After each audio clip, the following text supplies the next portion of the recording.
We are excited to celebrate the San Francisco Zoo's 80th anniversary this summer. It was the vision of one man, Herbert Fleischacker, the president of the San Francisco Rec and Park Department, who had the vision of bringing the community out to the zoo area and experience wildlife in person firsthand. Oh, I love that pool. It was wonderful. It was called the Fleischacker Pool. I used to go up to the tower, to the large platform, and he taught me how to dive in that pool. I can tell you, we would go over on our lunch hour. I don't know why I didn't break any bones for some of the way I landed in that pool. That vision grew over 80 years to a conservation and education biopark, about which we are so proud today. Over the years, many things have changed at the San Francisco Zoo as we meet the demands of animal care and modern veterinarians. Way back even back in the 50s and 60s and into the 70s, it was just a part-time veterinarian or a relief veterinarian that would come by. When an animal was sick, that veterinarian would get called in to help the animal.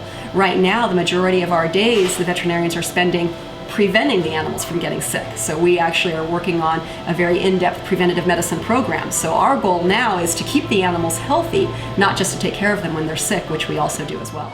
I guess in the past they used to treat the animals more like personal pets, and we still treat them as pets, but we don't take them out, we don't dress them up, we don't put on entertainment for the sake of entertainment to show the public that these animals can do tricks.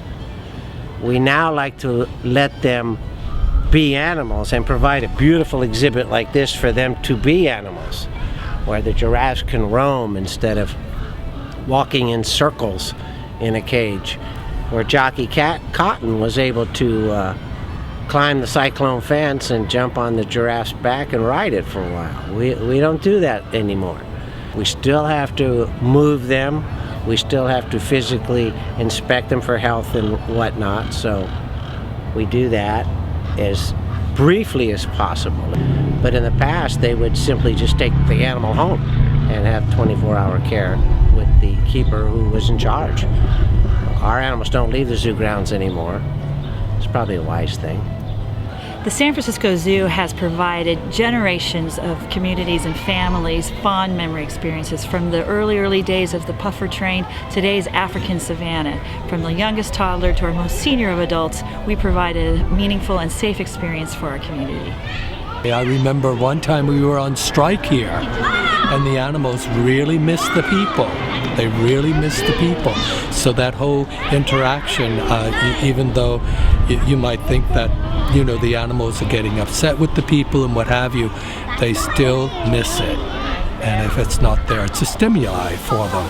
And we have taken them out of their natural habitat, where they have all these stimuli and stimulus things going on in their lives, and so we have to replace it. I would like to think that people are replacing it with love, and that's what I'm hoping for.